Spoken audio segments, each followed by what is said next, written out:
G'day hobbyists, Anthony from AOS Coach here. Welcome to 13 weeks to go, the road to CanCon 2019. I'm your host, Anthony, and I've been joined by two guests so far, but who knows, we could have any of the Australian celebrities jump into play. Today is really the kickoff show on the road to CanCon, which is Australia's most premium Age of Sigmar event. We will talk through everything about CanCon, what we're doing, a little bit about list design, what we're thinking so far, how we're progressing in our hobby. But before I get too much into the detail, I thought I'd throw it over to some of our guests. First off, I'll throw it over to, who wants to go first? Who have we got on the line? I'll go first. G'day, gamers. Aussie Wargamer here in Moree, Australia. Just hanging out and looking forward to a good old chat. Mate, sounds like the studio produced videos. Absolutely. We love Moree, Australia. For sure. Well, it's going to be the AOS capital of Australia soon. It'll happen. we've got Toowoomba, which is the podcast capital. We've got more podcasts coming out of Toowoomba, which is a town of like 3 people. Sorry, Clint. But more podcasts come out of that place more than anywhere, and it sounds like Moree is going to be the home of wargaming for us. Absolutely. Now, the man that I probably butchered his name 100 times on the Sydney GT list review, we have, I'm going to pronounce it wrong so you can correct me live, we have Dayne. Hey, I'm Dayne, Mid-North Coast, relatively new to the tournament scene, but been playing since the drop of AOS, but yeah, bluff, that's about it. That's great. And really, it was awesome to have you and kind of get a bit of an understanding of who you were and, the fact that you traveled, which for some people, they may not appreciate that. So I'm based in Sydney, which is what you think is Australia's capital, but it's not. But you two gentlemen traveled quite far to come to Sydney GT. To get a bit of an understanding, how far is it from Sydney to where you both live? It's only about 4 hours for me, but it turned into about 8 with the little one. Yes, 7 hours on the road from Moree. So Moree is a bit of it's the middle of Sydney and Brisbane approximately. So that's quite a fair hike. Yeah, if you put a dot in the middle of New South Wales and then go up to the top third, that's about where we are. So they're in regional New South Wales and absolutely love both where you guys live.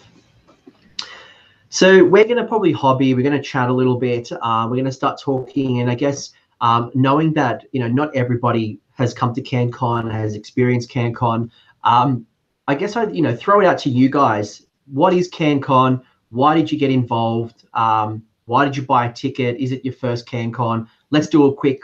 What do we know so far for the people who have never been? I'm terrified. Terrified of what?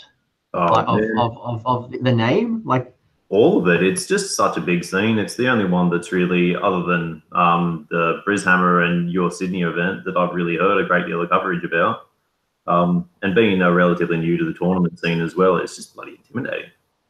All right, so sounds like as the most experienced person here when it comes to CanCon, I'll do the intro, and I'd love to know why you both bought tickets very soon. So CanCon is Australia's largest Age of Sigmar event. It's been running for 3 years now, but the history of CanCon, or essentially it's a Canberra convention. So Canberra is Australia's capital city. The reason it's our capital city is because Melbourne and Sydney couldn't work out their shit. They both try to fight the government on who should be the capital. So they basically picked the middle point, which is in the arse end of nowhere. Not a lot of great, interesting things are happening there, except CanCon.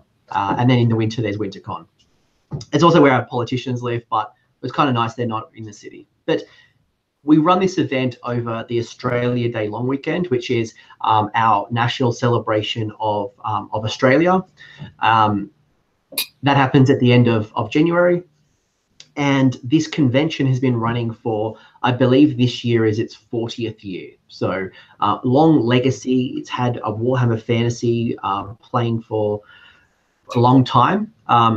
Also, you'll see 40K, you'll see board games, you'll see Ninth Age, you'll see like Kings of War and Bolt Action and X-Wing, and it's, you know, this awesome, massive celebration of wargaming and gaming conventions. So they have seminars, they have you know, halls filled with games, and this incredible buy and sell where people like you and I can sell our models at a fraction of its price. We set our own price, really. But they've got this amazing buy and sell where you go in and you spend lots of money and find cool models, and it's like a kid in a candy store with vendors, but also third-party purchases. So this is so Age of Sigmar. This is our 3rd year of playing Age of Sigmar competitively.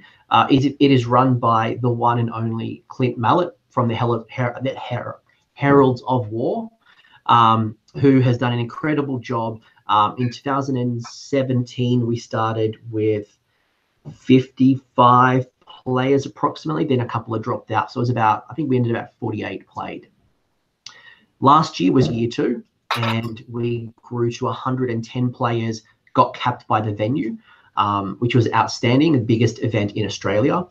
And this year, we have gone to 200 players. We smashed that in 24 hours, or maybe it was just over 24 hours.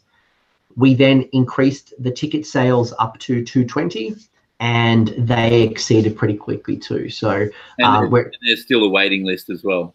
Yeah. And there is a massive waiting list, and you know, whether Clint does increase it to 250, or you know, if it does increase, obviously that's up to Clint and the venue, but right now it's 220, which is Australia's largest event. It's also potentially the world's largest event. So I think whether it's South Coast GT, Blood and Glory, LVO, or Adepticon, they're some of the world's biggest events. And I think they've only hit 200, or maybe, you know, I know, yeah, they've all been around that 200, 150 range. So 220 definitely makes this the biggest event in Australia and the world. So, mate, friggin' awesome for us. Absolutely. So why did you guys get involved? And you know, you guys said it was a little bit daunting. Like why would you spend your money for something that's so scary? Just the experience.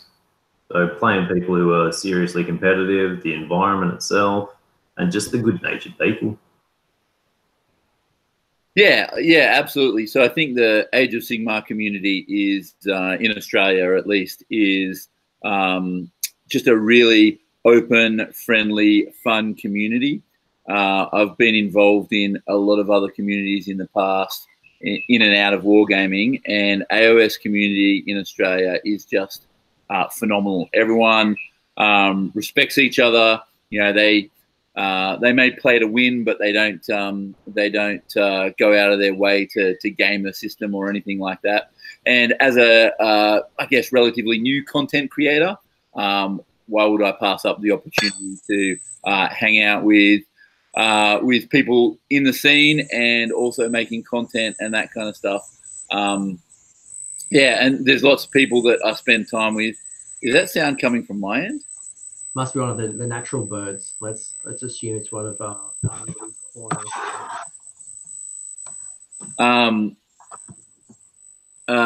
yeah, and yeah, so to hang out with people that I see online and I talk to online, and people who, you know, like my stuff and that kind of stuff, and to hang out with them IRL, I think is going to be fantastic. Yeah, look, I think yeah, certainly. So it's interesting. So I've played Warhammer. So I got involved in Warhammer Fantasy back in the mid to late 90s. So I was playing the Empire from 4th edition, and even dabble a little bit in 3rd edition.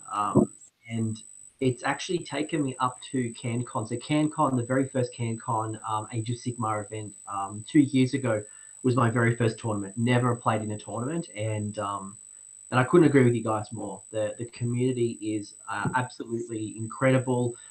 You'll never meet some of the nicest people. I've had the pleasure of playing in the UK.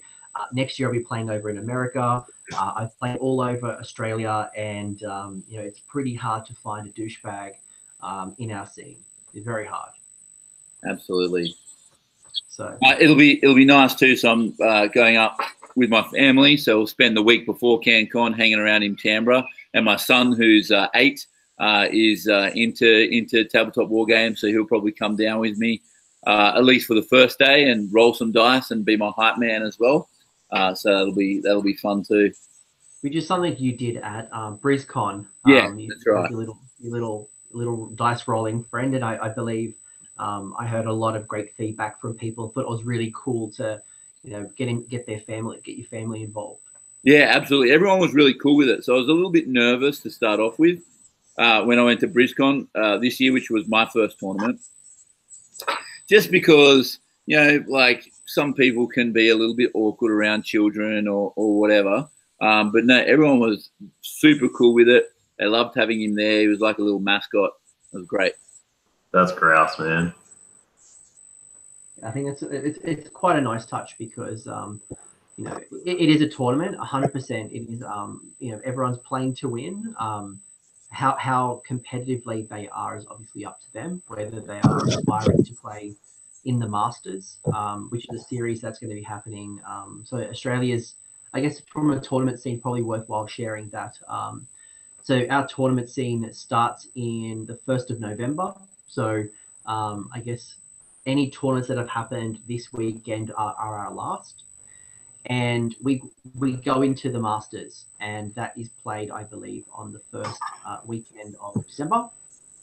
And obviously that's Christmas, so people kind of like chill out a little bit, run team events, and just play narratively, and kind of reward themselves from a great competitive event. But then come December, everyone ramps up into CanCon. So it's the way to kick off the calendar year. It's a way to kick off the competitive year.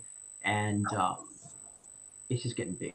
It's about the only way I get an army painted too. Well, it's interesting you say that, because that is where some people's inspiration comes from. Is that it's a wonderful goal to set yourself at a GT, and really putting a timeline against your activity, and you've got to have a painted army. So it's a good way to put a rocket up your ass. Yeah. So speaking of rockets and armies, what are you guys bringing to CanCon? What's your inspiration? What are you working towards? And let people know where you're at. If you want to go first, mate. Sure. Anyone who watches my channel, and there's only 100 of you at the moment, but I've been putting some videos out. Quick plug, it's the Aussie Wargamer on YouTube, and you can find me at Aussie Wargamer on Twitter. But I had a thought a little while ago, because I never had a Bretonnian army, but I really like the Bretonnian models, and I've done as much as I can to bring them into Age of Sigmar. So my death army is basically Bretonnians raised from the dead. It's a little bit more complicated than that. But I was thinking Alariel in the old world was the daughter of Lilith, who was the Lady of the Lake. And before she died, she actually bestowed the title of the Lady of the Lake on Alariel, who didn't actually want it. But you can imagine that there has to be, at some point, she has to think about that. Like Alariel has to be, remembering her mummy and the good times with Bretonnia and that kind of stuff. And so the concept of the army is that a band of free guild just happened to come across Alariel in this time where she's reflecting and contemplating her former life and her mother, and she decides to play with them, and she uses the forest, or I'm setting it more in a swamp, but her surrounds to transform these free guild into Bretonnians. And so that's the basis of the army. It'll be Alariel leading some just a few units of Sylvaneth, and then most of the rest is Bretonnians, knights, and archers, and champion on Pegasus and that kind of thing. That's cool, man. Yeah, I am a little concerned about the time, whether I'll be able to get it done in 13 weeks or not. But I'm banking on the fact that 30 dryads should be pretty quick to paint, and that's sort of half my army. So. What was the title of the video that went up this week? 1 down, 64 to go. Sure. I can sympathise with you there, man. I've got 30 Sisters of Slaughter, 30 Witch Elves, and another 10 Witch Elves as well to get done. And it'll be interesting. Look, what I'm working on at the moment as well is got to get this bad boy, and he's going on a Terrorgeist.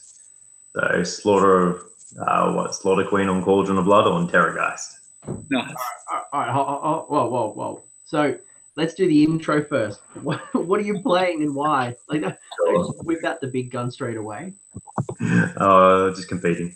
I used to play Sylvaneth, still do, still got the army. What I painted up for Sydney GT, I've been playing them for about 2 years now.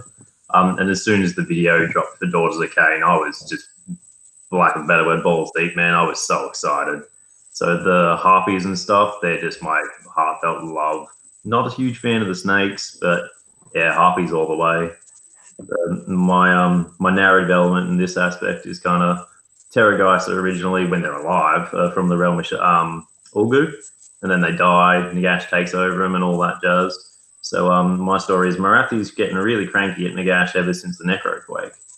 And then not a fan of him taking all the Terrorgeists. So Marathi's going back to the land of the dead and taking back the Terrorgeists and then reanimating them with blood magic. So. Wow. Nice. Wow, this is very cool. And for me, so last night I was furiously getting involved in a lot of the Twitter conversation and the videos that Mitzi and Jimbo are putting out in the UK. They've got this amazing narrative event, probably maybe the world's best narrative event, called Raw, or I think it's Realms at War. Yeah. And seeing people's conversions is just remarkable, and I think I'm really blessed to hear what you guys are putting together and almost putting me to shame. Did you guys hear Andrew Bigwood's interview with Travis on Herald's last night? I have not, mostly because I was watching Raw. Yeah, give it a listen. Andrew talks a lot about his the background for his armies and how he always writes the background first, and then he writes his list after that. And so he focuses a lot on the lore and the background of his armies before he actually builds them. It's a great listen. And as I was listening to it, I was basically looking at a mirror. His outlook on army building and all that kind of stuff is basically exactly the same as my own. So it's a great little interview. Mate, so you've had 2 cheap plugs already. Far out. Yeah, look at that. You're the Sam Morgan of this stream. That's it. Sorry, Smorgs. If you don't know that joke, he I think the last what's it called? The Dwellers Below, a podcast down in Melbourne. I think he was doing about shout outs to about everybody in the first 10 minutes. So it was very funny. What you guys sound like you got a really cool army. So I probably should share a little bit about what I'm doing and a little bit of why. So I have been playing Empire/Free People for 15 years, my one and mostly only army. I brought them over to Age of Sigmar, played with them very well, got them to the Australian Masters as Free People, and absolutely proved that the generic human still has a place in the mortal realms, even if it's all about Sigmar's golden boys. So I had some fun, kind of got burnt out, and funnily enough at CanCon last year, I had hit a wall. I I had just gotten back from overseas, so I took a bit of a career break, went over to Blood and Glory in November, December, spent some time in the UK, spent some time in Greece, got back to Australia, and it was 4 weeks until CanCon. So I had no time to build my new army, and I had one of the things that I bought from Warhammer World was 4 boxes of Start Collecting Flesh Eater Courts. Super excited to play with them, but I just didn't have time. So I played with the free people, and I was personally frustrated. I think I got to a point where I just played them to death, which then, funnily enough, led me to death. But as I was building, Legions of Nagash dropped, played with them, played with Manfred, did quite well, enjoyed them. But then I think I'm kind of inspired by people or armies that aren't, I guess, top meta. Like just seeing other people running around Nagash and Arcan and just death, I think kind of burnt me out. Which brought me to these idiots, Clan Grots. It's something that I thought would be a bit of fun, something different, but also a personal challenge because destruction is at its lowest point since the game was kicked off. Boys, have you guys noticed that as well? So destruction's at its worst. I think they're fractured. There's some real challenges. They haven't had a lot of love, not a lot of new models. So I took it on myself to kind of see if I could do well with destruction. And mostly started off with the Moon Clan, and my army is 90% Moon Clan, 95% Moon Clan, with the exception of this Troll Hag, which I'm kind of. So we got a guest there, Tim. We got a visitor. You say hello. Hello. Hello. What is your name? You gonna play in the backyard? I have to finish up my Christmas. Okay, she's finishing off her Christmas list. Oh, that'll be fun. What's on the Christmas list? Do we know yet? Don't know yet. Let's see. Could it be the new Slaanesh vs. Khorne box set that's rumored at the end of the year? No.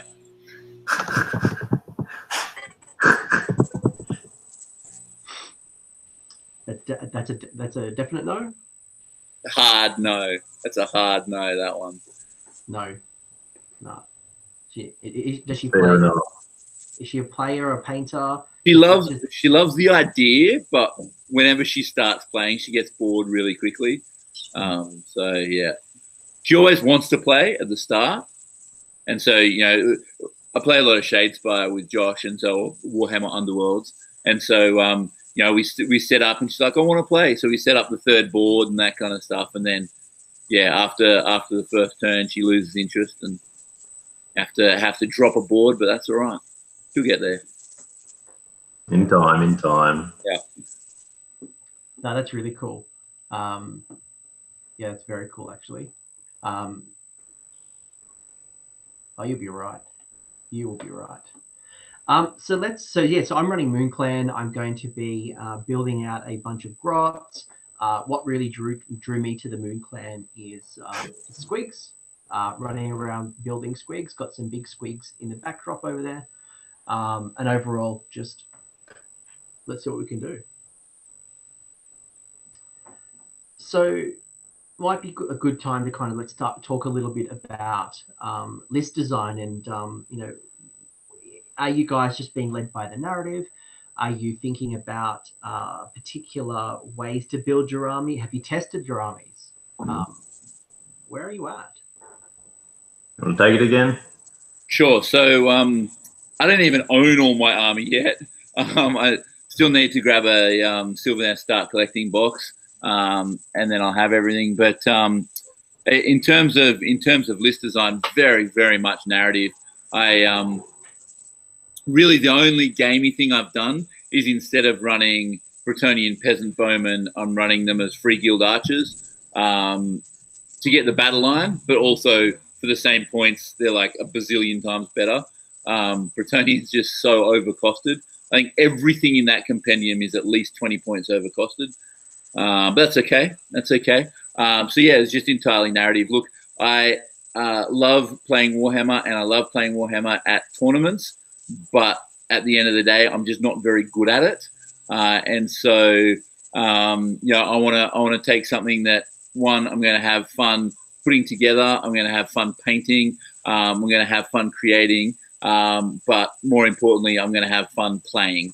And yeah, that's really what it comes down to me. I don't read War Scrolls and think, wow, that's going to smash face. I read War Scrolls and think, hey, that's really cool. That's going to fit into, you know, the narrative of my army or whatever.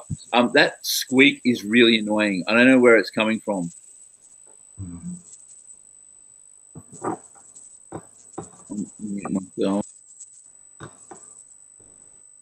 Might be Tim.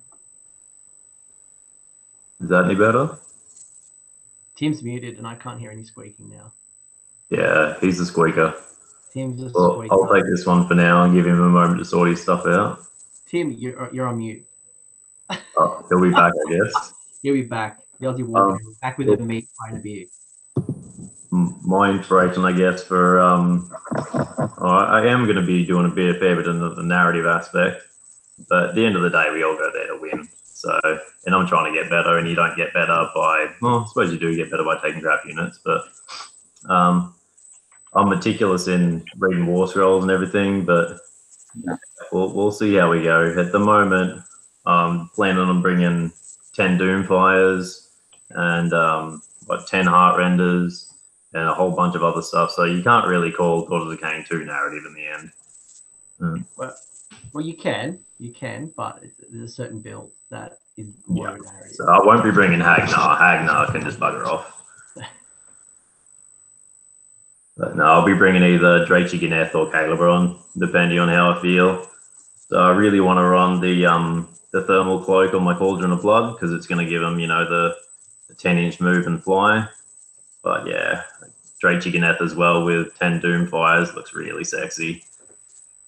So talk me through. So I got Liam, who's private messaging me, who's in capital screaming, Hagnar is amazing. Yeah, I'm well aware Hagnar is amazing, and it's going to get nerfed come next bloody book, and that's exactly why I don't want to take it, and I just don't enjoy playing it.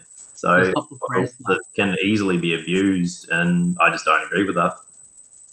Yeah, look, there's certainly some builds, and I guess we'll kind of lead into it at some point, whether it's this video or the next one, which will be about, you know, how do we start preparing for some of the most popular armies, and what should we expect, and I think especially for yourself, you know, for someone who lives in regional New South Wales, where you may not have the meta.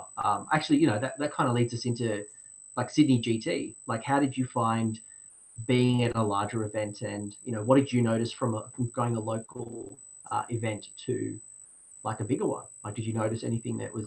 Wasn't it a bit of a sea change? Hey, it was a bit of a shock. So in my local meta, I've probably got about 10 odd people who play.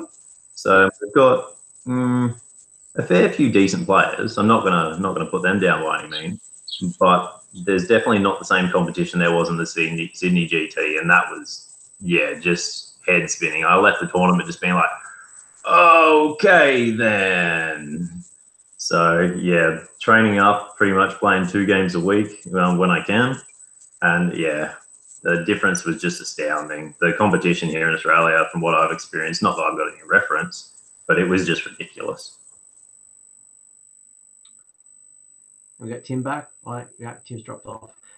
Yeah, look, it's we don't have the net lists that you may see in the UK or in America. I know Ashley McEwen, who played over at the Warhammer GT finals, has an opinion, and certainly says that it's okay to run net lists. I don't think it's an Australian thing. That I think we kind of like building our own lists, and we won't run off and go find the hot cheese immediately.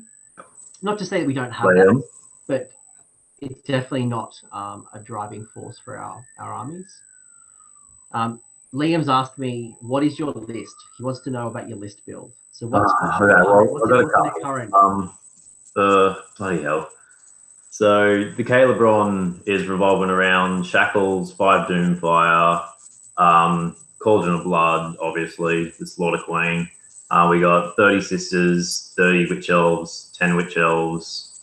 No battalion in this one. We're taking the Prime, the Bravery debuff, and also a ranged, because a lot of the problem with Daughters of Cain is you can't make people come to you when you just want to sit on objectives. But yeah, I just really enjoy the teleportation of Calebron coming from Sylvaneth. So I find that really, really useful. And for anyone that hasn't experienced Daughters of Cain yet or knows what the teleport is, what is the teleport? Without so you can just redeploy one of the units that's within, I think, 7 inches of your general, anywhere on the board with a restriction of 9 inches away from the enemy. So, and they can't be in combat for that. If you get them in combat, they're just locked out. Do you have anything in? Do you have an idea of what you'd like to teleport, or are you thinking more of it's like a utility kind of ability?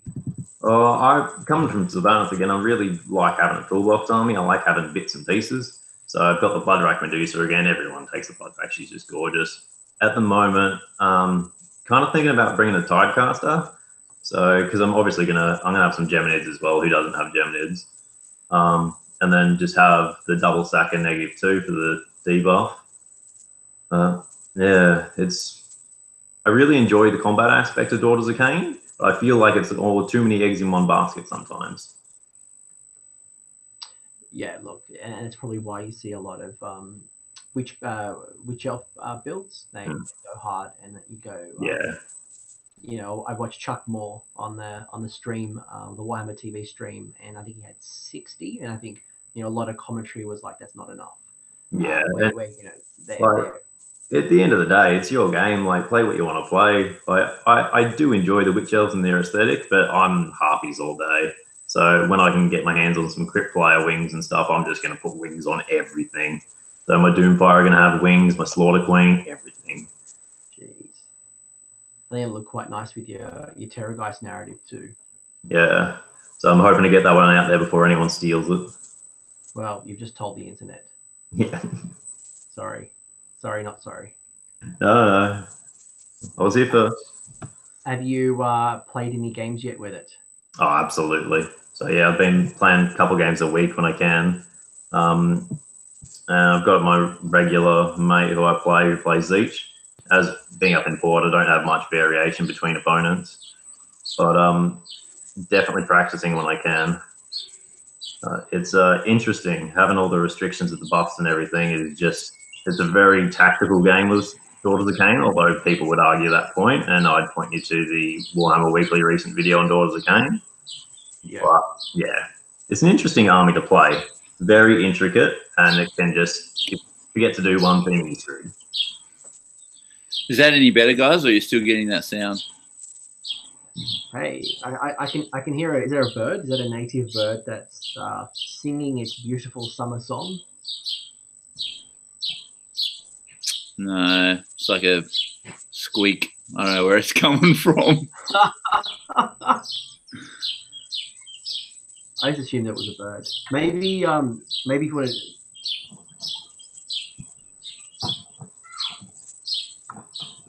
Not really sure, but if you want to go inside, or maybe it's coming from Dayne. Maybe is it coming from your? Okay, hang on, I'll turn my audio down, or I'll plug this in. Is that any better?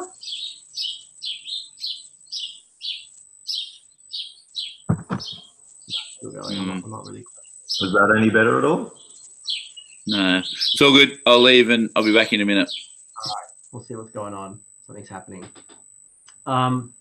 So I guess I will share a little bit about what I'm doing. So I'm thinking of going mixed destruction, and actually probably not thinking am. And I think one of the drivers for me at the moment, unless Moonclan Grots or Grots in general get a Battletome, is introducing this bad girl. Yeah. This is the Troll Hag. Her name is Cinders, or Cinderella. And the reason for that, her name's Cinders, and the reason for that is, so 2 years ago I played at a team tournament where we all had to have have a player from every Grand Alliance. It was an awesome event. I was using my friend Deke's army because we had too many order players, not enough destruction. Yeah. And I played with his troll hag. And he was the first person in our group to get a troll hag. We then had 1 or 2 other people in our group get a troll hag. Not that they run very often, but all of a sudden the troll hag meta, at least in our scene, has started. And I felt a little bit oppressed when I bought mine. I had some comments from the group that I was falling in line and they were kind of teasing me, and I felt very much like Cinderella, that she is going to be the belle of the CanCon ball. She is going to absolutely light the place on fire. So Cinders is the nickname, as in Cinderella, but also everything's going to be lit. That's brilliant. And the problem I've got is that if I take a pure Moon Clan army, she can be an ally. Troggoths or Troll Hags can come in under the ally points. She's under 400 points, and she is a troll. But the challenge that I have is I can't put an artifact on her. And being that she is my only kind of multi-wound hero, and I say multi-wound because Grot Shamans have 4 wounds, and I think the goblins on giant squigs have 6, which is not. I mean, look, the shaman has probably the same amount of wounds as some other regular units, so 4 to 6 isn't very good. You go to 3 places of arcane power or any hero-based objectives, and 4 wounds is not holding an objective. Yeah. But this bad girl, she has lots of wounds. I think it's 14. She heals D6 every turn. And then I can add some pretty nasty artifacts as well to her. So the most obvious one is the Group Feather Charm, which causes -1 to hit, which stacks with her already -1 to hit. So that -1 to hit is in melee. So all of a sudden she gets a -1 attack against her, or in the shooting phase, or -2 in the combat phase. She can also cast a spell that causes -1 to hit at a particular unit. So all of a sudden, there's some really nasty debuffs where my Colossal Squigs cause -1 to hit. The netters in Goblins cause a -1 to hit within a 2-inch radius, so I can stack the unit with a whole bunch of nets. That's filthy.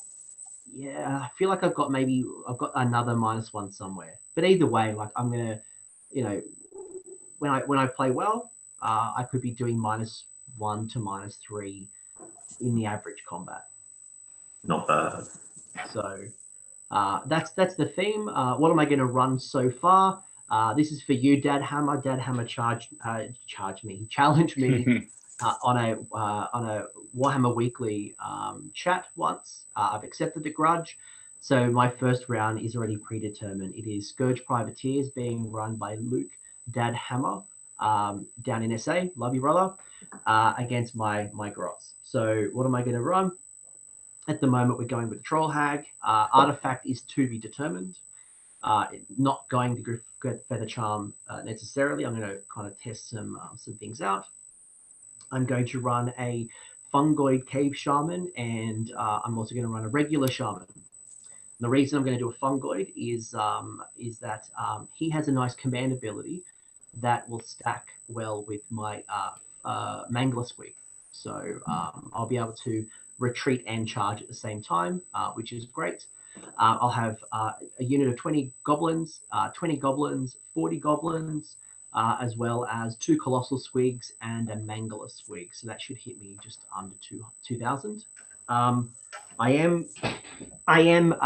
bought this weekend the Warhammer Underworld's Grots, what are they called? The Zarbags Grots, which is a nice little collective group of is a wizard. Oh, sorry, I've got three fanatics as well. Can't forget the fanatics. Then also I'm going to test these guys out because for 160 points I get a wizard, I get a fanatic, I get 2 squigs, I get a netter, I get some archers, and I get a herder. So it's like this collective weird group that kind of acts actually independently. So it actually acts as 2 war scrolls. One is an independent shaman, and then the unit run around as well. So is that 1 drop or 2? It's a 2 drop, I believe. Again, I only literally just bought it, so I haven't play tested it. But I believe that you buy it as 160 points. So when you buy it on War Scroll Builder, you pay 160 and you get both. But they count as 2 different War Scrolls. So I think they must be 2 drops. Between those and the new Nighthawk ones as well, it looks like they're kind of getting a little better. So for play in AOS anyway. Yeah, I don't know what you guys have seen in your area, but I very, very rarely see the Underworld's models. Yeah, yeah, they've got War Scroll, yeah, they've got points, but it's hard to justify. Yeah, absolutely. Like Sepulchral Guard, for example, they're 80 points. Like, in what world are they better than a unit of 10 ordinary skeletons? Like, they're just not. And I think that's been the case for the Shadespire ones, but they are like, they do seem to be a little bit more interesting with this round. Like I can't remember what it is off the top of my head, but the spell from the Curse of the Nine, the Tzeentch ones, like it's weird. It's really unusual. I can't remember what it is. You'll have to look it up yourself. But yeah, it seems like they're trying a little bit harder to Age of Sigmar, like to get it going in Age of Sigmar. It makes me really hopeful for the Sylvaneth crew coming out. Those models with the Blade Revenant, the Tree Revenants are just gorgeous. I haven't seen that properly. Maybe it's I think we've just seen the art so far. Yeah. Oh yeah, I saw the art, but I haven't seen any of the models. I know at is it Spiel, which is a European convention this weekend, they kind of put out the picture of all the new whether they're Moon Clan, whether they're separate, I'm not quite sure. I think it might be like a fungoid kind of goblin band, but seeing that troll, seeing the squidgen, yeah, like the rocks and the flying bat squig, and Liam's yelling me at the chat, telling me that there's going to be 3 tree revs in that box. So yeah, they're going to be. I'm getting 3 boxes, and they're all going to be converted. So I'll keep some for Shadespire, and yeah, convert the rest. Warhammer Underworlds. I'm like you, where I just naturally want to call it Shadespire. Yeah. But, it's such a hard habit to break. I think that's going to be around forever. That one will be ourselves forever. Especially since we've been playing it for a full year, and yeah, like I play it with Josh almost every weekend, yeah, it just sticks, you know. I mean, calling it Shadespire for so long. By the way, Tim, I think it might be your microphone. Yeah, I'm not sure. I'm not sure what's going on. I'm not sure if, like, you're rubbing against your beard and.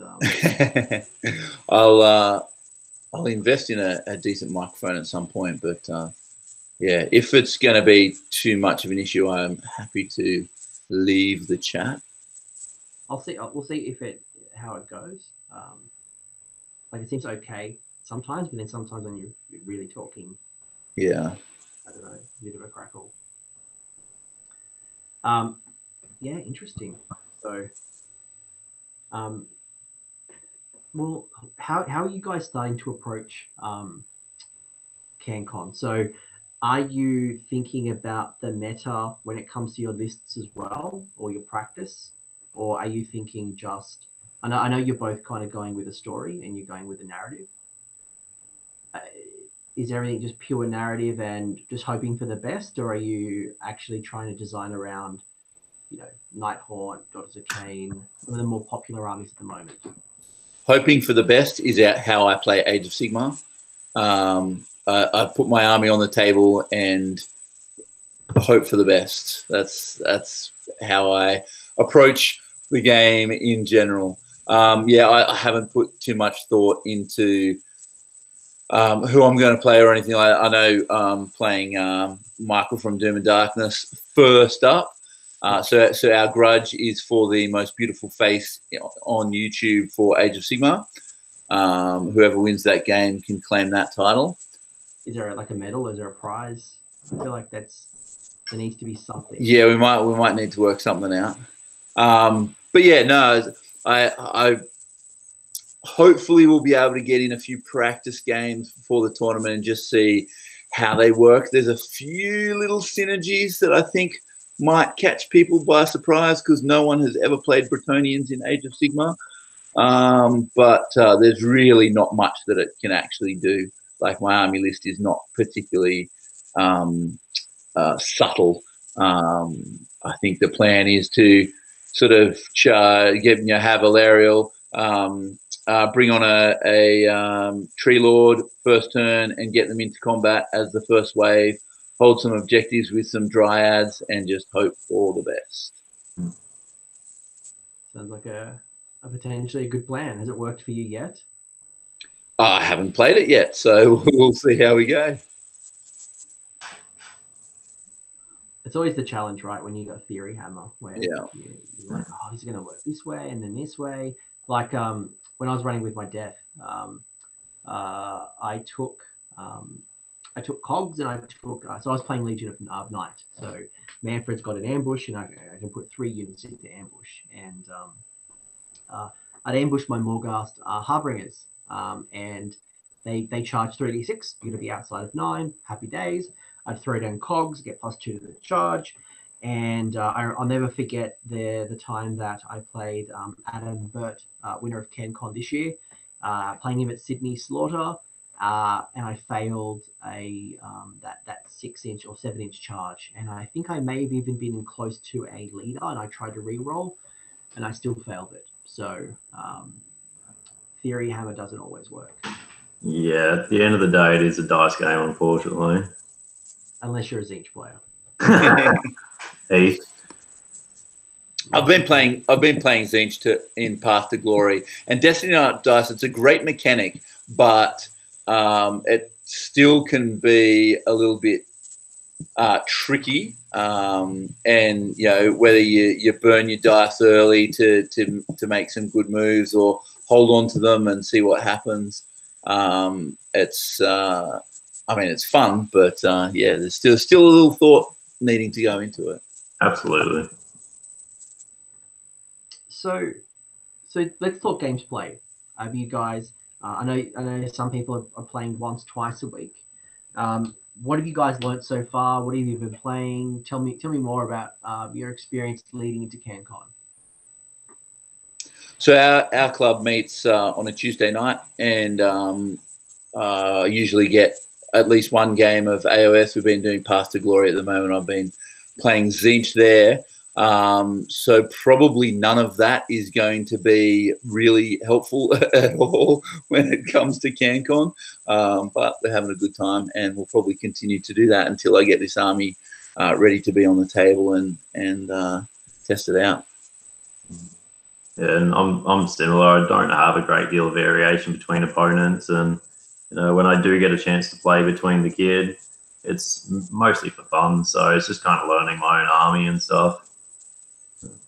So then let me ask you, because there are going to be plenty of people who are like you, that family or life, or they just don't have the community that is the meta community. Like you may not have a Knight and a Deepkin player.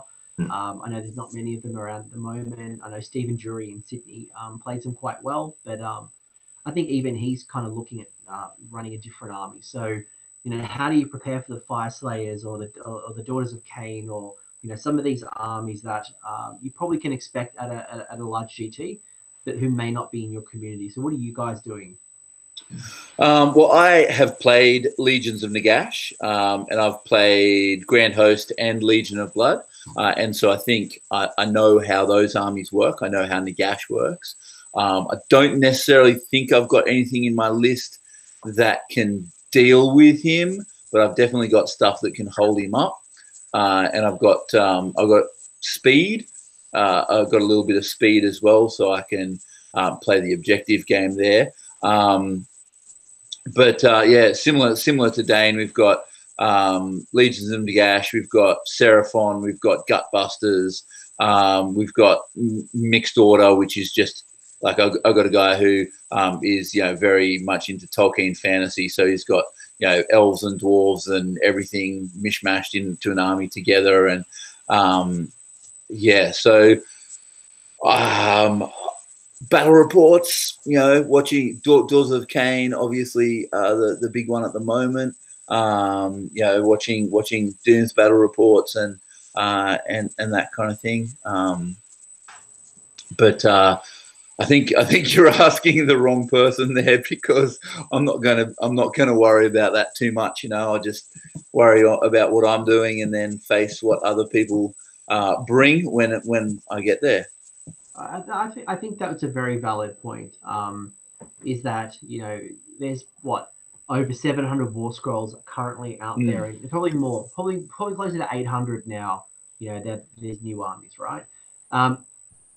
It's probably so easy to freak out. How do I handle witch elves? How do I handle the eels that come on the side of the board? How do I handle Nagash? How do I handle summoning Seraphon? How do I handle, there's so many different scenarios, that it can be quite overwhelming, quite daunting. And I think you've made a really good point that know your own army first. Know your strengths, know your weaknesses, know your synergies, know how that works before you start freaking out and going too far down a rabbit hole.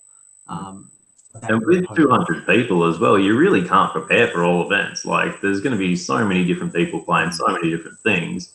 And if you're playing Fire Slayers and stuff, you just don't have the range potential sometimes, except for the miners and all that kind of stuff. But bad example. But it's hard to count for all options. Yeah, and look, it's a 6-game tournament. There's 220 players. There is going to be weird combinations that you've never, ever seen before, and you may not see again.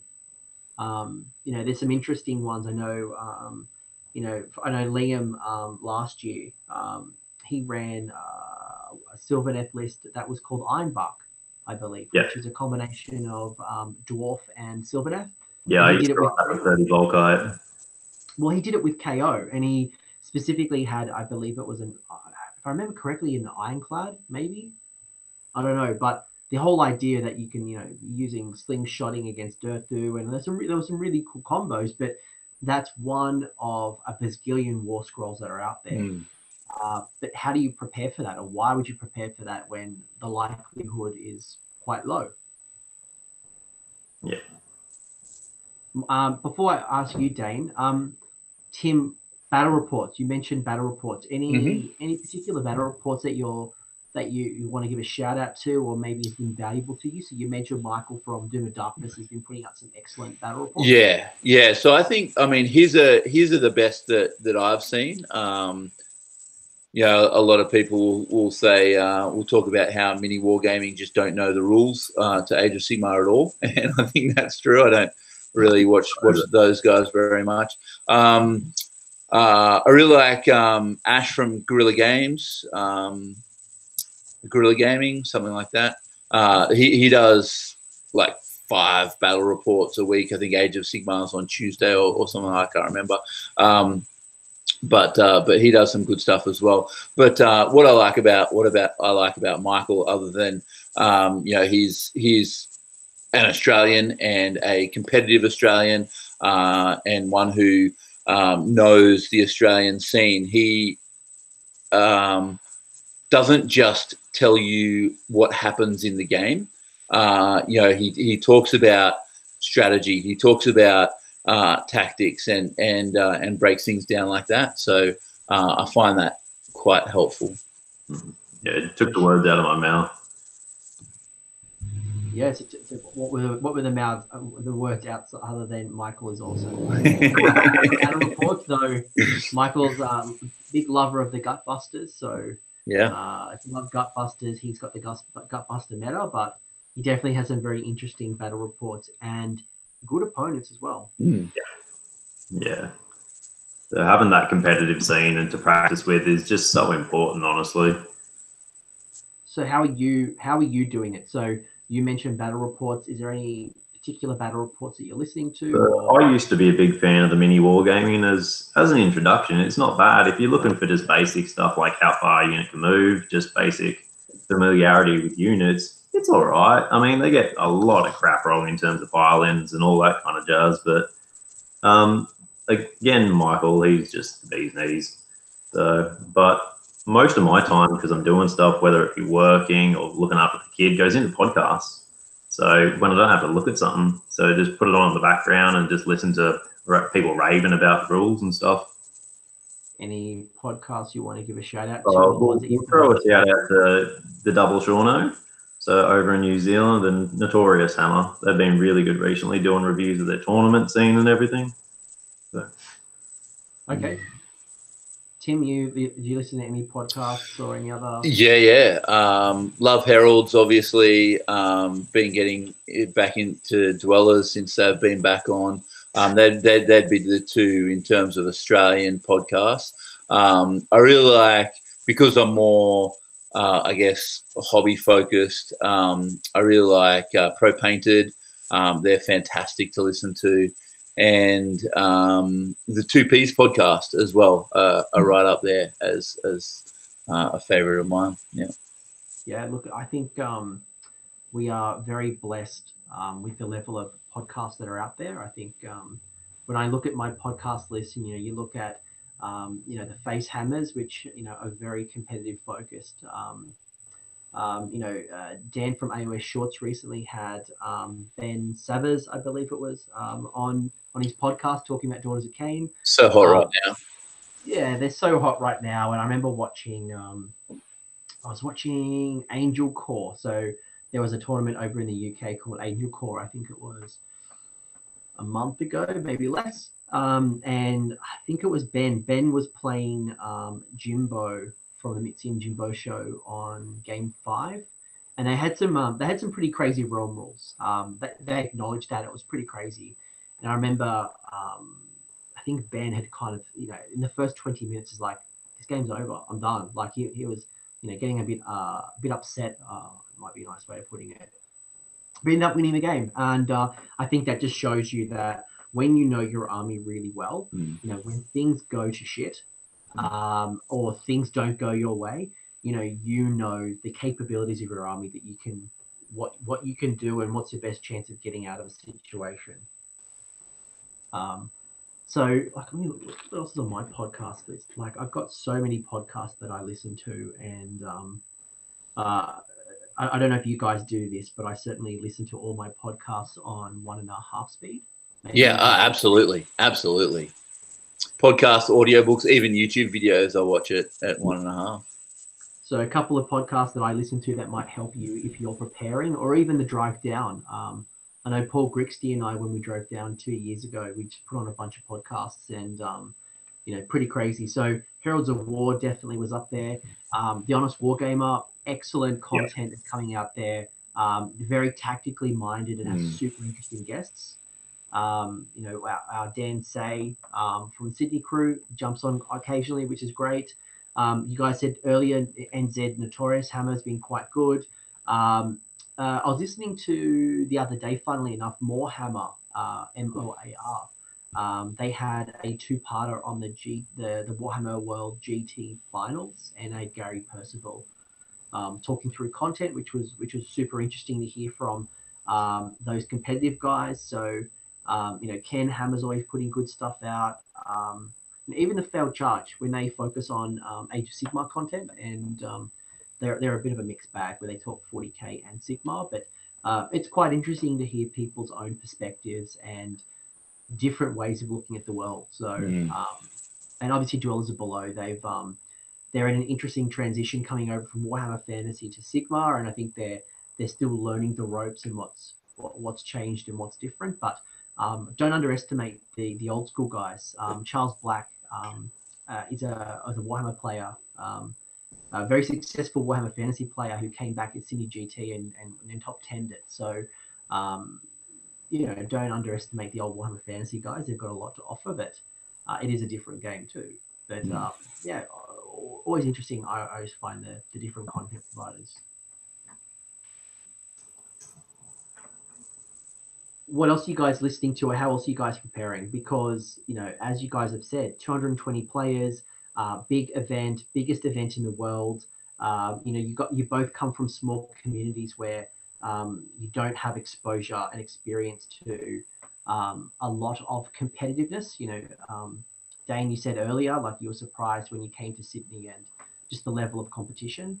Like, how else are you guys mentally, physically, emotionally preparing? Lots of reading, lots and lots of reading. Reading what? So mainly just the rules, like system mastery isn't really a thing, but it still is. Like, knowing your rules and knowing everything inside out does make a difference.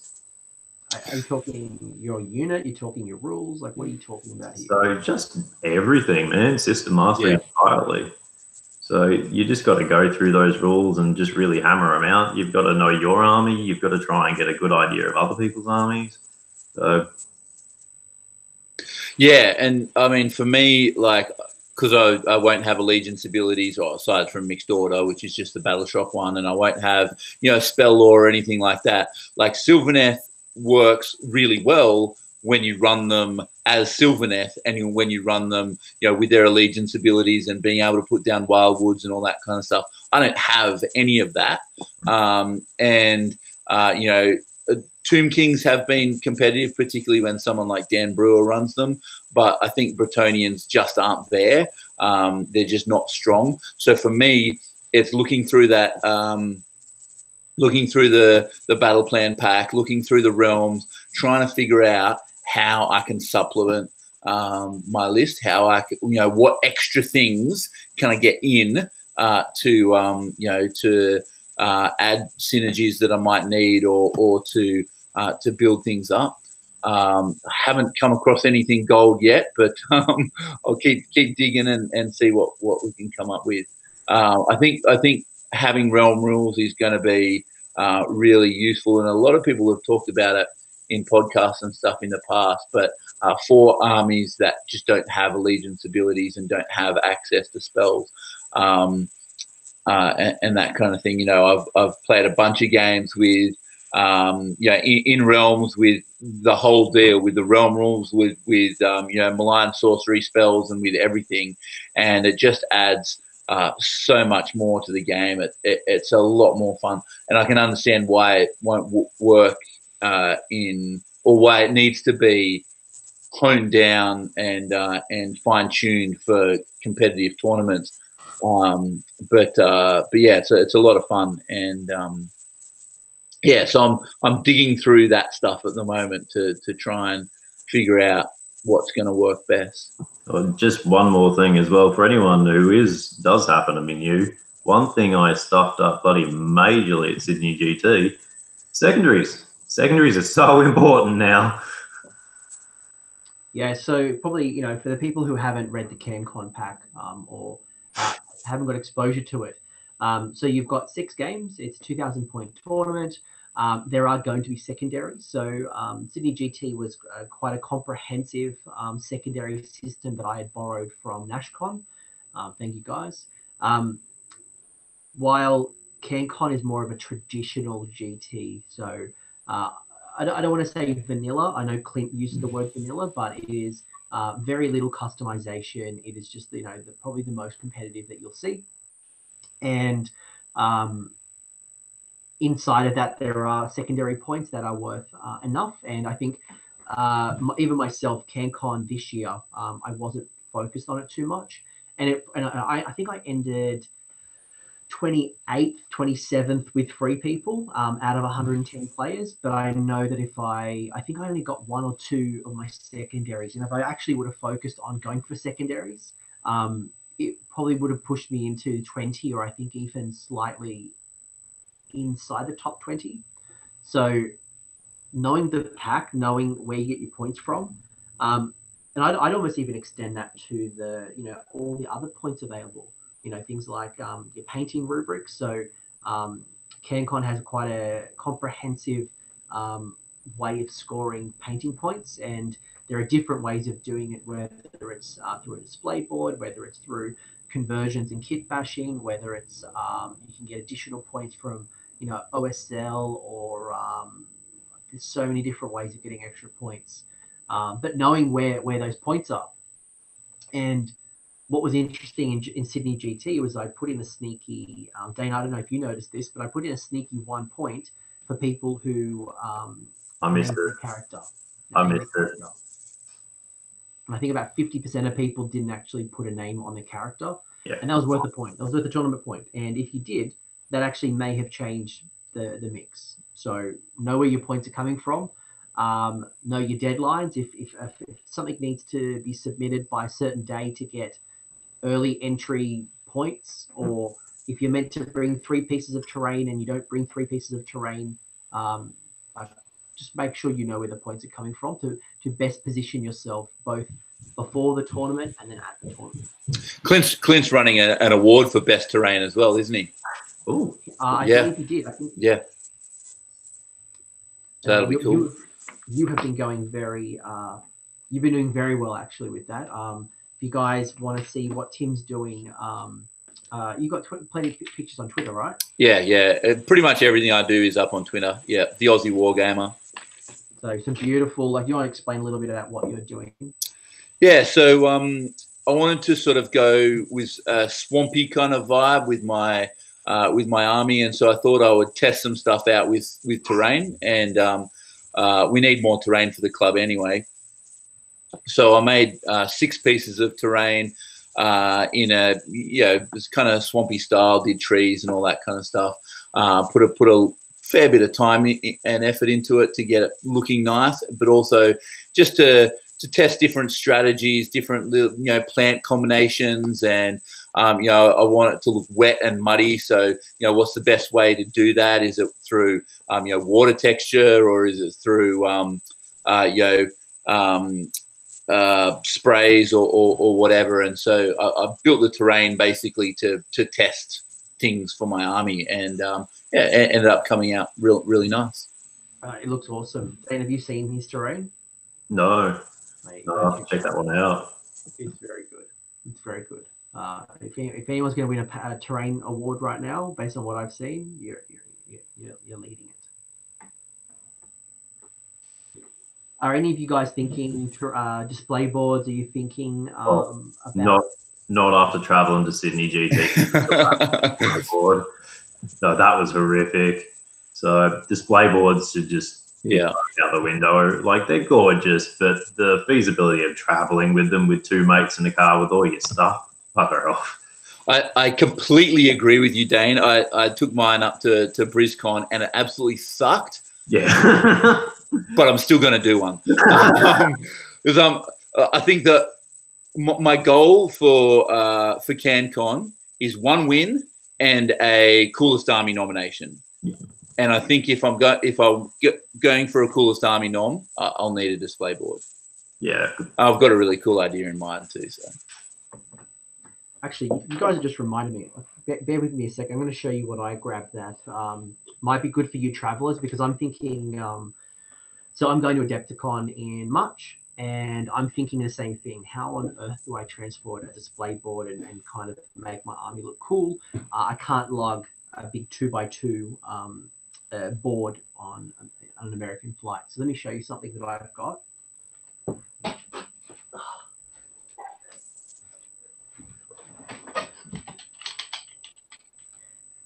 So shameless. There's no shameless plug. I bought it secondhand because I can't buy it. I tried to buy it and it's quite hard to find. But I got this display board here. And what's really interesting, so it's made by Secret Weapon, and it's actually a combination of 2x2 tiles. So 1x1 tiles. So they just kind of connect up, and they're super light. So so I can kind of put that in my luggage and go to America. I probably won't bring my full display board, which will be like, foam and all the cool stuff that I'm building. But if I'm trying to go for like best painted, that is super easy for me to transport. And I know they've got a couple of different options. Again, I get no commission from this, no shout out, just something that I found that solves a problem that I have, which is how do I transport something when I'm traveling? Absolutely. That looks awesome. Mm-hmm. So Secret Weapon is the guys who put it out. They've got a couple of designs. That's called the Rolling Hills. I can't find anyone locally, so I end up getting it from like a buy and sell. But I know overseas they do sell it. But they've got a couple of other ones like a Broken Temple and that I can find in Australia, but not the field one. So interesting. Anything else that you guys are doing to prepare for CanCon? Anything that you're thinking about, or maybe even that you need to? Just painting, man, painting like a fiend. Yeah. Yeah, as I said earlier, I think I'm going to be really hard pressed to get everything done. So it's a huge focus on hobby at the moment. And, I work full time and have a young family. So, yeah, the struggle between kids and painting, like I started the hobby before I had a kid, and just the amount of work I can actually get done now. I've made 3 heart renders in 2 weeks. So, yeah. What advice would you give somebody who is in your position? Like, I'm not a family man. I've got a wife. I've got a dog. Don't sleep. Just don't. I had 3 hours sleep last night, and I've got more stuff done in the last 24 hours than I have in 2 weeks. All right, so no, don't sleep. And I think just grab any time that you have. Like you got, make sure that you've got lots of different things going on all right, some things I might need to set aside half an hour to get this done, but then some things I might be able to get done in 10 minutes. So I have 10 minutes, I've got this thing, let's do it. I have half an hour, I've got this thing, let's do it. Yep. And it's just about grabbing the time that you've got and sort of balancing your projects as wisely as possible. So I guess it's about, again, thinking about people who might be watching this. You got 13 weeks, guys, thinking about, do I have everything that I need to be successful? So, Tim, I think you mentioned that you haven't got your Sylvaneth models yet. Thinking about how long does it take to get those models? Do I have the funds? How long does it take to build? How long does it take to paint? And I think you're right as well. I mean, I imagine that with a kid, it can be quite hard to get like an hour or 2 hours, to hobby. And I mean, this stream alone, the first 20 minutes, one of your family got involved in the video. So where do you get those wins, and how do you make small progress that over time does accumulate to really big, contributions? Yeah, it really is just about time management and time balance, and just chipping away at it. I think I've said to myself, I'm going to do a little bit every day between now and the 26th of January. Every day. I don't always hobby every day, but between now and then, I'm going to. Every single day, I'm going to do something. Before I go to bed, something has to be done. Deadlines have been the great motivator for people, not just in the hobby, but in general for ever since deadlines were invented, I think. And knowing that you've got an end goal, you can break things down a little bit and say, all right, I need to get these done by this date, and then I can move on to the next thing, and then I can move on to the next thing. And I think it's only something that comes with experience and practice. I think you just have to do it and see what works. And as you said, see how long things take, and realistically how much time you can put in. You need to think about your standards as well. Like, do I want to spend an extra half an hour making this the best I can, or am I just going to get it done and then and be happy with the result? So I mean, there's a lot of contributing factors here. I want this army to look really good. I want it to I think it's a really good idea, and I want people that I play say, wow, that's a cool army. And so I'm putting in that little extra time. So you just need to be careful how you manage it, and don't neglect your family or your dog. Oh, my poor dog. Why poor? What's going on with the dog? Oh, just between the kid and everything else, you don't even get time. The poor thing, we take him out to the beach probably once every second day, but yeah, that's just not enough for him. A bit of mental staffy I've got. My dog, I can see him through the glass door, so I've closed off my hobby, and I can see him. He wants to get in. Mine was scratching on the door just before. Yeah, he wants to help, but he's not a very good helper. But it's not as detrimental as some cat lovers, where cats start wrecking things. Well, my kid's trying to pick up all the dice that I leave around now. It's the bane of my existence. Is I play on the kitchen table, so with a couple of 4x4 boards or whatever. And then if you drop any dice, man, it's just the scariest thing in the world. They're having a 9-month-old. Oh yeah, goes straight in. Yeah. Yeah, fascinating. So,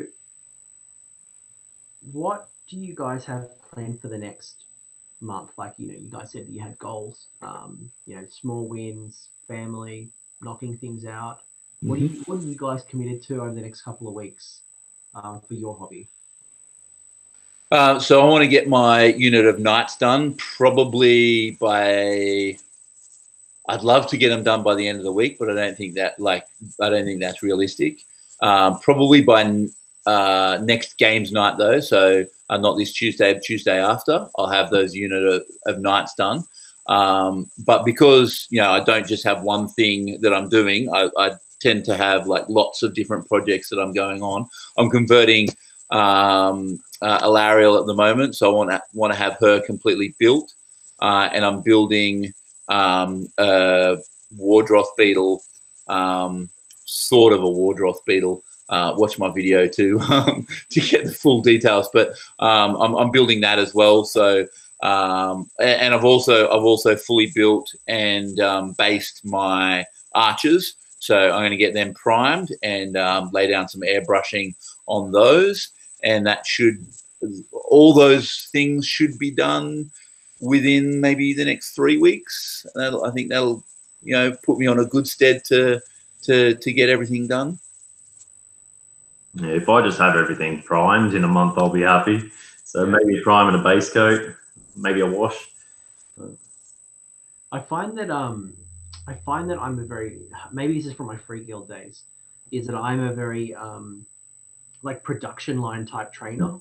Painter. I'm a trainer as well, but painter. So like right now I'm just doing lots and lots and lots of prep. So I'm going to finish this. I'm going to keep prepping my my fanatics, and then like what I did yesterday was I primed. Actually, that whole thing there. So there's about 60 goblins there, plus 3 giant squigs. So I did all the priming in one go. Then I'll base coat everything, and then I'll start highlighting and shading, and I'll just go through production lines. And I know that's boring for some people, but I know that's how I churn things out quite quickly. I'm the same. I need variation. I need to be doing different things. I need sometimes I'll have 6 or 7 projects on the go, and just pick up what I feel like doing. I don't ever want to feel like my hobby is a chore, and so by having lots of different things, I can just pick up what I want to do, knowing that I'm still being productive and I'm getting stuff done. But it's what I'm feeling, what I'm into at that particular time. Oh, for sure. I think for me, and again, I think this is quite interesting that how we all differently tackle the hobby is I like to leave my really juicy stuff right to the end, or as an incentive. So currently I've been painting 40 Moonclaim Grots. Once I finish that, I might reward myself with the Mangler Squig. Then I'll finish the Mangler Squig, and then I'll go into another block of grots, and then maybe I'll do the Colossal Squig. Because I think what I've seen in the past is you focus on the really big things that might be really nice to paint, or they're a pleasure to do. You spend all the time in the world on one model, but then you've got 100 skeletons to paint. You've got 90 witch elves to paint, and you probably you might not find you've got enough time or resources to paint them to the same standard or to an equal standard to the beautiful thing that beautiful. the really nice centerpiece models that you've had, that you've really enjoyed and you've taken your time, you're now rushing. And I think for me, the rushing piece is the one that I try to avoid the most. I know there are some painters out there that will be painting on the day of the tournament or the morning of. I don't want to be in that position. I do not want to be painting the night before. I want to chill. I want to come to this event. I want to have fun. I don't want to be stressing. I want to enjoy myself. And I think, I always try to strive to have my models done 2 weeks before the tournament's done, before it started. Yeah, absolutely. And if you're playing test games, obviously you're gonna play with some grey while you're getting everything done and that kind of stuff. But you want to have a few games with a nice painted army before you take it away. And for me, because I do like a lot of conversions. Most of my army will be converted. Still trying to figure out what I'm going to do with the dryads, but I want to be able to make sure that they're going to hold up to a day's worth of Age of Sigmar. So I want to have them. I want to have them done before the tournament so that I can play with them done. So I know what bits are going to fall off. That I might need to put a pin in or whatever it is. Tree Lord fingers, man. Yeah, does not have any fingers left. Yeah. Okay. Yeah. Because I got to when I was at GamesCube with you, Magro. I took a blood knight out of my box the night before the tournament, and it broke. And so I played 3 games with a base as a blood knight. I had to sort of just sit in there on the base, and it was really frustrating. And I want to know that when I go to CanCon, I know what are going to be the issues, what I'm going to need to fix and that kind of thing. Because it happens, like things break when you're playing. But if I can make sure that I know what's going to break, I can have a plan to make sure that I can fix it on the day or whatever. I'll never forget, I played Clint at Masters Game 1, and I think by round 2, his Arcane the Black, the steed, how the tails kind of got bendy, it snapped. And I remember we were trying to fix it Game 1 so he could enjoy it for the rest of the tournament. But, that is not an easy model to fix. And it's so fragile, and you bump it and it falls over again. So I think what you just said is absolutely critical for anyone watching and thinking about a tournament is, do I have glue? Do I have, should I pin things? Should I be thinking about those incidental repairs? I always keep a big wad of glue tack in my carry case for those quick repairs in case of emergency. But it's gonna happen. It's gonna break. Yeah. You might forget things. Like I remember hearing of a 40K tournament where someone forgot one half of their army. They had 2 carry cases, and I think they forgot their infantry. They only brought their tanks. Which is crazy, like just not having the dudes that you want to play with. That would kind of ruin your day. Well, I think it was quite lucky that some people kind of lent him some reserves, but still, it's not your army. Double check your tape measure too. I threw in, went to an event a while ago, threw in a tape measure and didn't realise that it didn't have inch markings on it. Yeah, I've done that once. Yeah, 2. I take 2 for safety. Yeah, I think I've got 3 actually. It helps as well for actually, this is a really good one. Is some of those scenarios like escalation, or where you like split the board in half. Having that split tape measure can be really helpful. Just to split the board, and then you've still got a tape measure to measure out your deployment zone. Sure. How are you guys going with your hobby, by the way? My shields are done. I didn't actually bring anything inside with me, so I've got nothing to do at the moment. Just staring at our pretty faces. So we've been working on Purple Sun now, because why not? I bought Malign Sorcery when it came out. I still haven't built this thing, so I may as well. The one reason why not is because you don't want to bleed. If you don't want to bleed, you don't get Daughters of Cain. That's true. Or Slaanesh. The one that did it for me were the orcs in the Blood Bowl box. So many spiky bits on those things. So many spiky bits. I can't say I built it, although I am very inspired to build the new 40k speed freaks. They look cool. Yeah, they're interesting. Not my aesthetic, but they're definitely cool. And I mean, like, orcs just have the coolest names for things, like the Boom Dakka Snazwagon. So cool. So cool. Look, when you play Destruction, every month is October or Grotvember or something. Yeah. But they've got some really cool. I think that's one of my friends, Murray, back in the day from when I used to live in Glen Innes, was a big orc and goblin kind of player, and I think that's like, it's just stupidly fun, and I think that's where like that speed freak just reminds me of Gorkamorka so much. Yeah. And I'd love to bring out the old rule books that I have with Gorkamorka with the new models, and man, that'd be awesome. Before we start wrapping up, I guess you guys have alluded to this before, and we haven't really talked about it. Was the realm rules? And I know for a lot of people, this will be the first time they may have experienced the realm rules. So do you guys remember how Clint's doing it for the benefit of people who don't know? Yeah, so he has set up each game is in a specific realm. The realm spell from the big rule book and the command ability from the big rule book are there, and you can use those.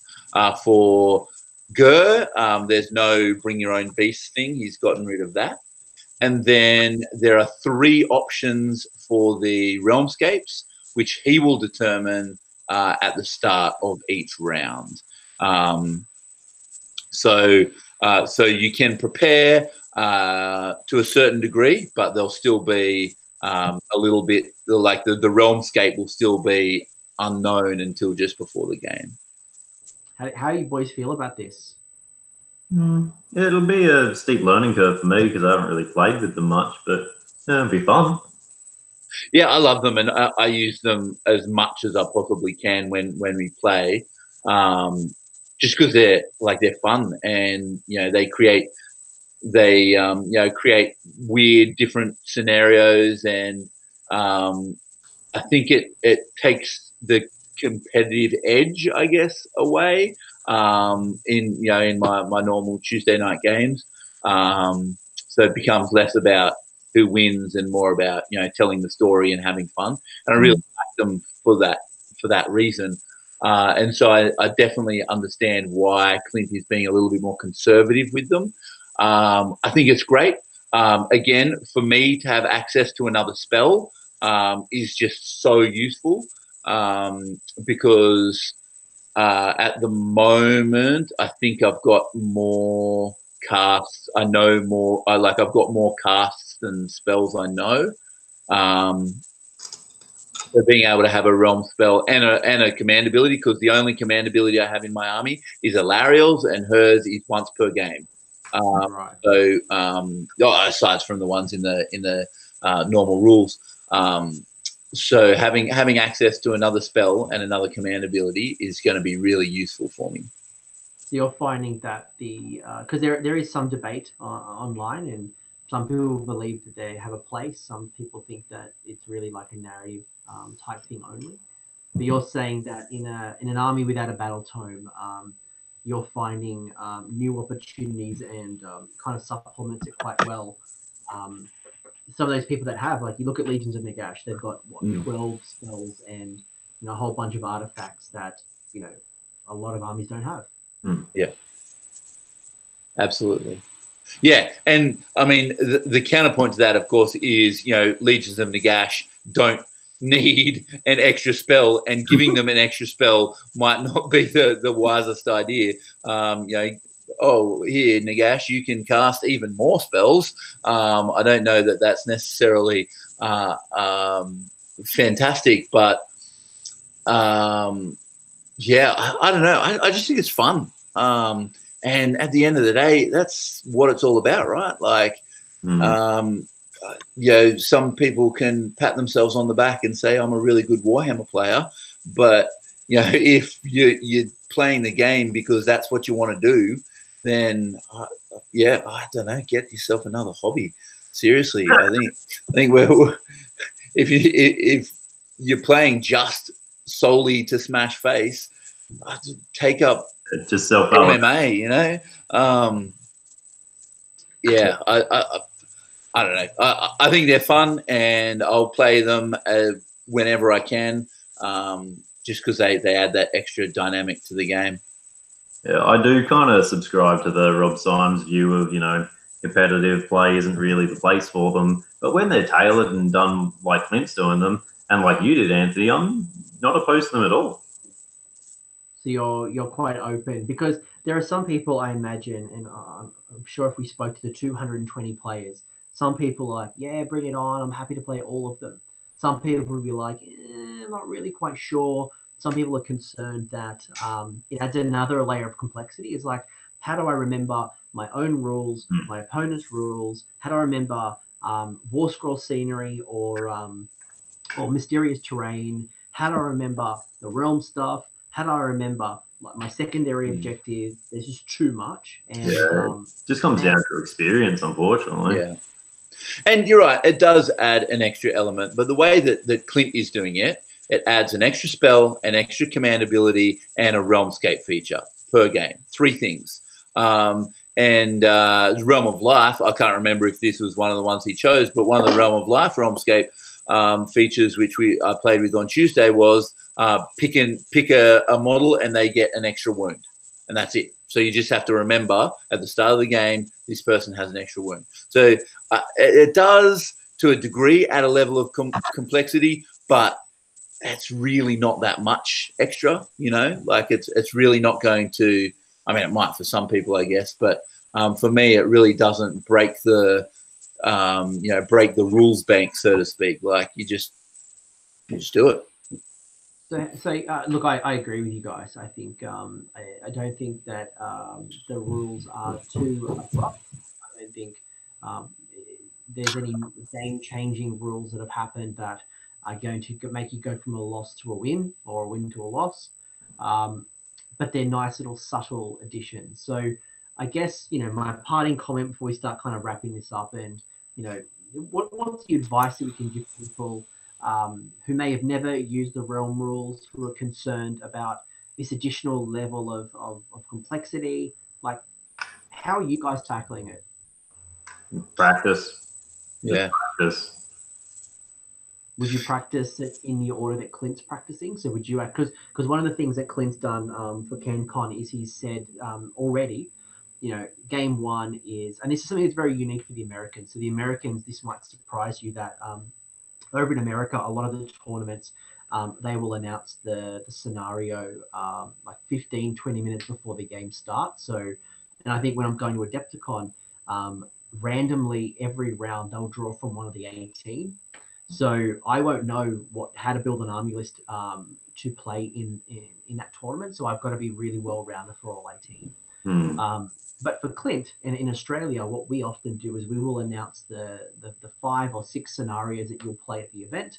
And the addition that I did at Sydney GT and what Clint's doing at CanCon is he said that game 1 might be 3 places of power and it's playing in, let's say, high-ish. I'm sure we could bring up the pack if we really want to bring up the pack, but let's say hypothetically it's three places of power and it's in high-ish. And, you know, this is the spell that's being used. And here are the 3 of the realmscape rules that could be in play.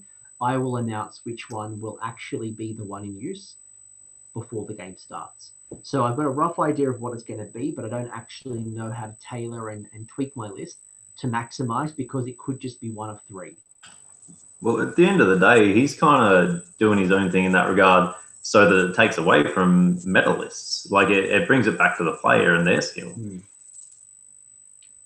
So what you're saying is, for people who aren't familiar with the realm rules, obviously, 1, get familiar, read, play, maybe even practice with. So one thing that we're doing in Sydney is I'd like to see the Games Cube, which is our local tournament that we have on a monthly basis, that we start using the CanCon rules in preparation. So we actually play the scenario and the way that Clint's running it, so that we get familiar and comfortable with the way that it's being run. Definitely ideal.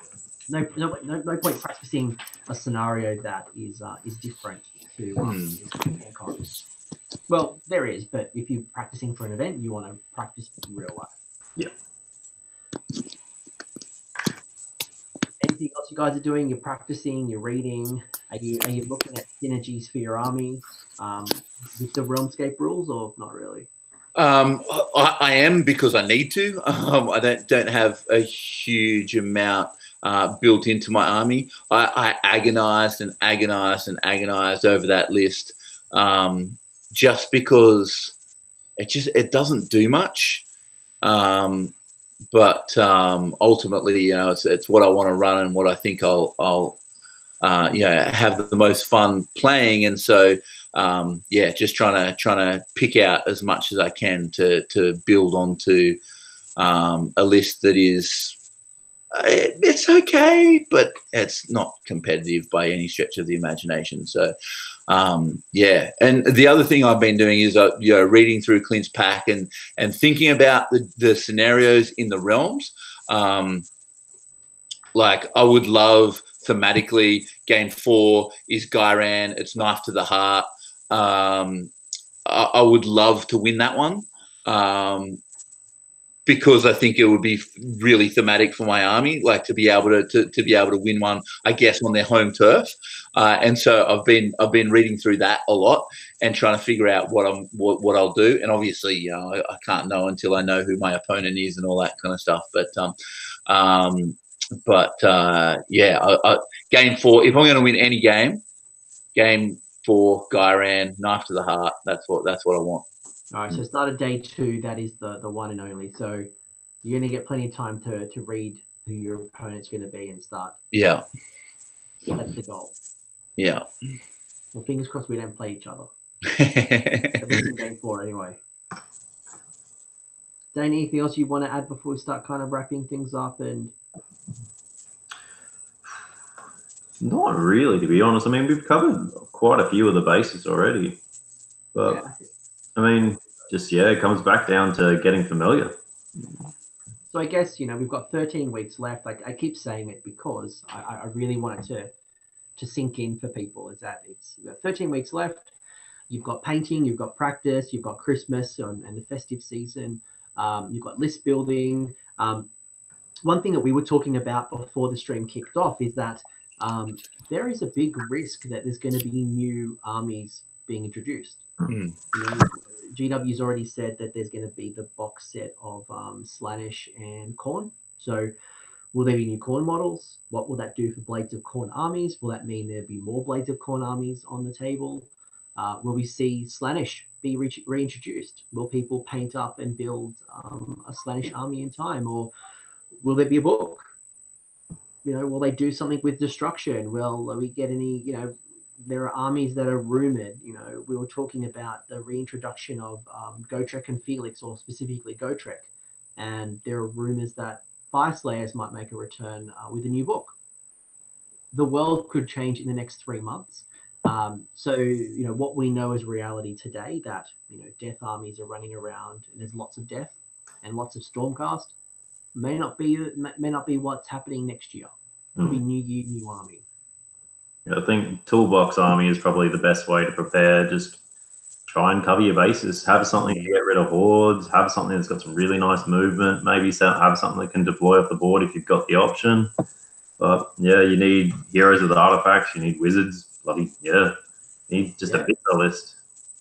How do I screen myself for an army that might do special deployment where they kind of drop in with 9 inches? Yep, and or eels being able to fly over, so you've got to have a decent amount of chaff, otherwise your heroes is going to get bumped anyway.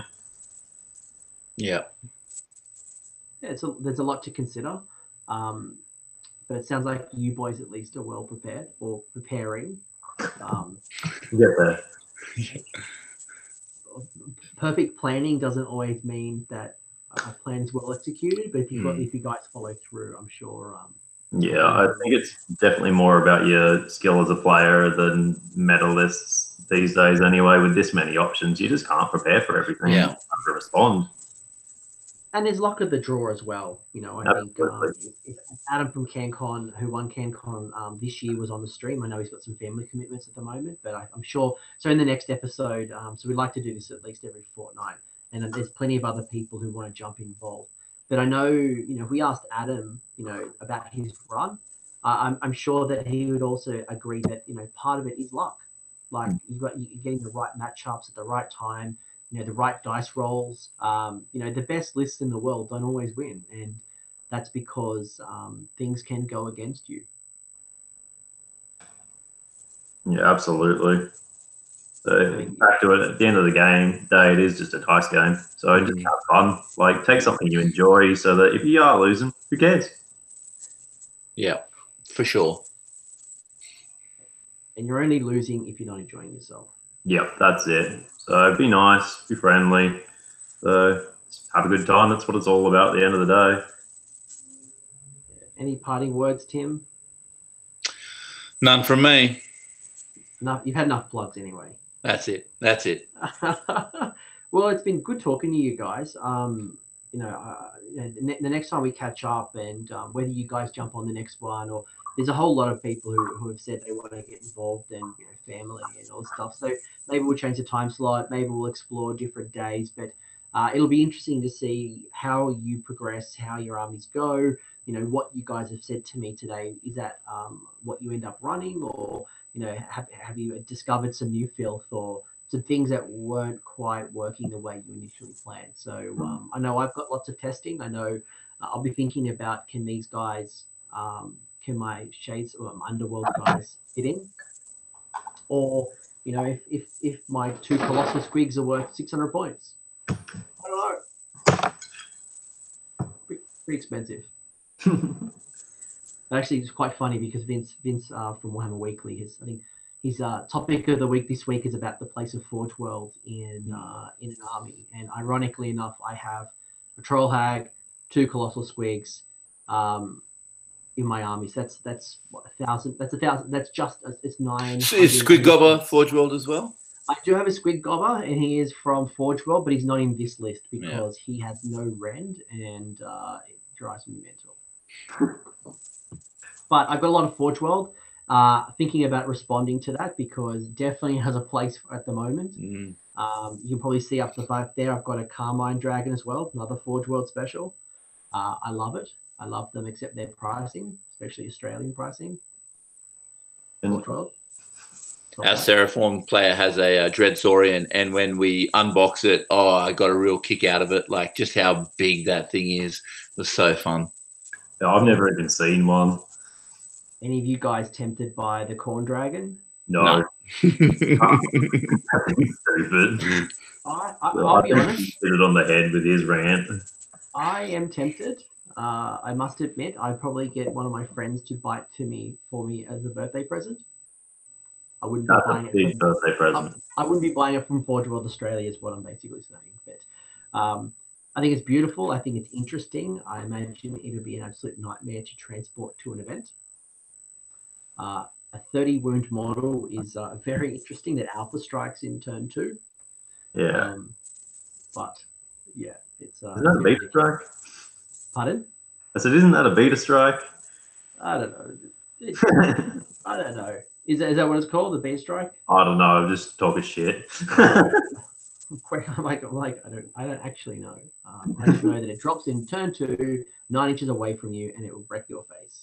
Yeah, no, I wouldn't want to face that thing. Even throwing 6 Kernoth or even 9 Kernoth into it, I just no. All you do is just tie it up with like 60 squigs. So 60 Moonclan Grots, and just keep inspiring presence it. I'll just throw 30 sisters into it with Bladed Bucklers and Martyr Sacrifice. Well, it'll be interesting to see.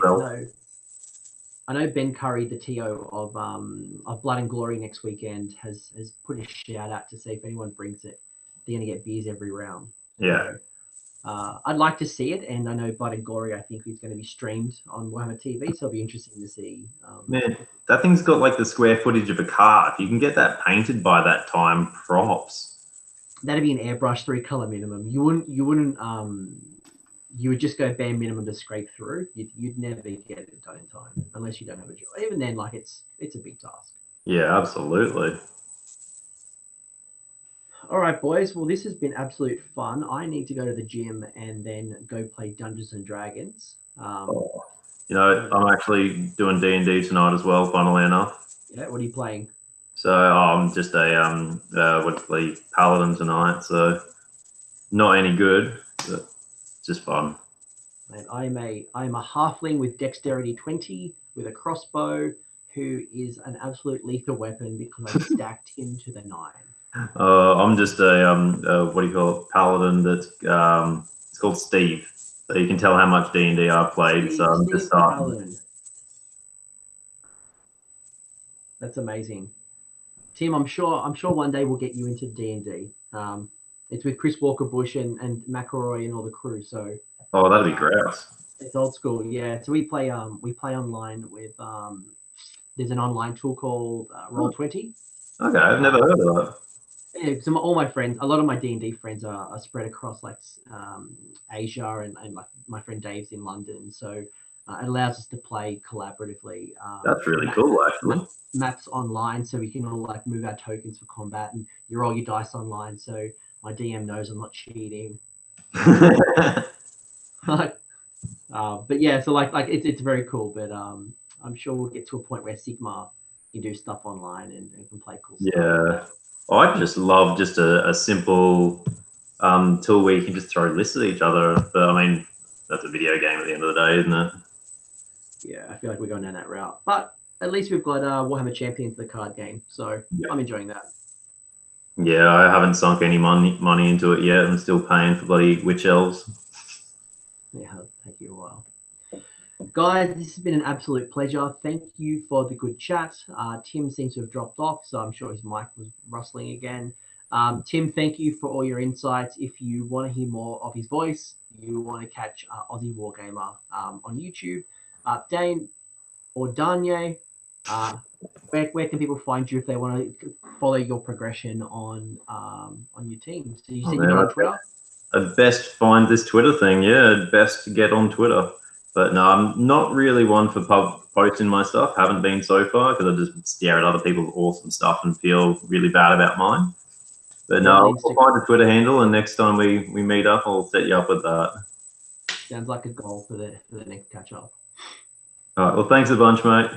All right, thank you, and I hope everyone who was listening got some good hobby done. We had a really good discussion, and I hope you are inspired or making good progress for CanCon, or you are considering coming to CanCon next year. If you're in Australia and you want to come to CanCon, tickets are sold out, but there is a waiting list. So jump on Heralds of War. You can privately message Clint, and you can ask him to get onto the mailing list. If you are coming to CanCon, look forward to meeting you. If you want to jump on this stream, you want to have a chat, the next one hopefully will be bigger. We'll have lots more people and starting to freak out because it's closer to CanCon. Let's see how people are going, what they're working on, and how they're thinking. So, guys, happy rest of your day. Enjoy your hobby, and I hope all your dice are 6s or 1s, depending on what you want. Adios.